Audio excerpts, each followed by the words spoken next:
झिंझिण्यांपासून त्वरित आराम मिळवा सेन्सोडाइन रॅपिड रिलीफ बरोबर।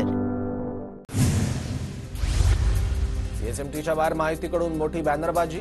आज आझाद मैदानावर होणाऱ्या शपथविधी सोहळ्यानिमित्त बॅनरबाजी। शपथविधी सोहळ्याच्या ठिकाणी मुंबई पोलीस आयुक्त विवेक फणसळकरांकडून पाहणी। आज महायुती सरकारचा आझाद मैदानावर ग्रँड शपथविधी सोहळा। महायुती सरकारच्या शपथविधी सोहळ्यासाठी आझाद मैदानावर पोलिसांचा कडेकोट बंदोबस्त। 5 अतिरिक्त पोलीस आयुक्त, 15 पोलीस उपायुक्त आणि 29 सहाय्यक पोलीस आयुक्त तैनात।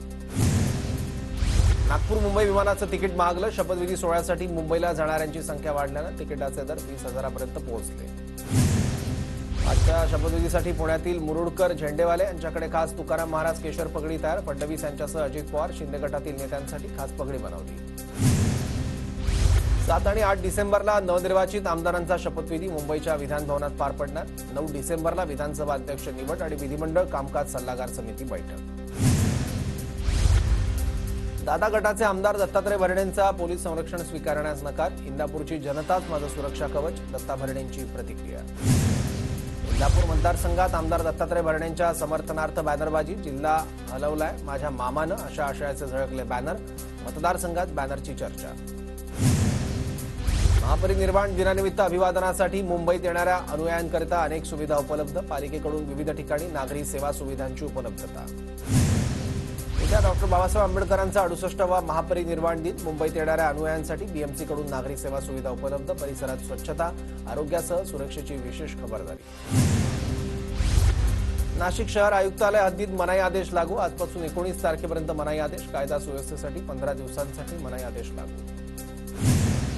नागपूर शहरात नियमबाह्य वाहतूक करणाऱ्या ऑटो चालकांवर कारवाई सुरू। कारवाईत आतापर्यंत 2,32,000 रुपयांचा दंड वसूल। ओव्हरलोड आणि अनफिट वाहनांवर कारवाईचा बडगा। नागपुरात मालमत्ता कर थकवल्यानं भांडेवाडीतील 17 भूखंड जप्त। महापालिकेची कारवाई। 31 डिसेंबरपर्यंत थकीत कर न भरल्यास मालमत्तेचा लिलाव। मालवणमधील पुतळ्याच्या बांधकामाची पाहणी कोणी केली? पुतळा दुर्घटना प्रकरणी हायकोर्टाची राज्य सरकारला विचारणा। सोमवारी भूमिका स्पष्ट करण्याचे हायकोर्टाचे आदेश। सुप्रीम कोर्टाच्या हिवाळी सुट्ट्यांना 21 डिसेंबरपासून सुरुवात। 31 डिसेंबरपर्यंत कोर्टाचं कामकाज बंद राहणार। पुणे जिल्हाधिकारी कार्यालयाचा कारभार आता गतिमान होणार। 9 वर्षात प्रशासकीय कामकाज पेपरलेस होऊन ई-ऑफिस प्रणालीद्वारे सुरू होणार।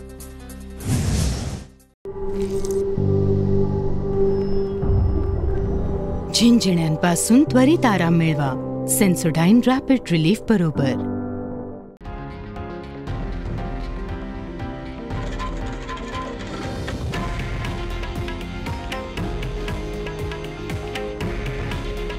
हे आहे देशातील नंबर 1 न्यूज नेटवर्क आणि आपण पाहत आहात TV9 मराठी। काळजी तुमची, हित महाराष्ट्राचं।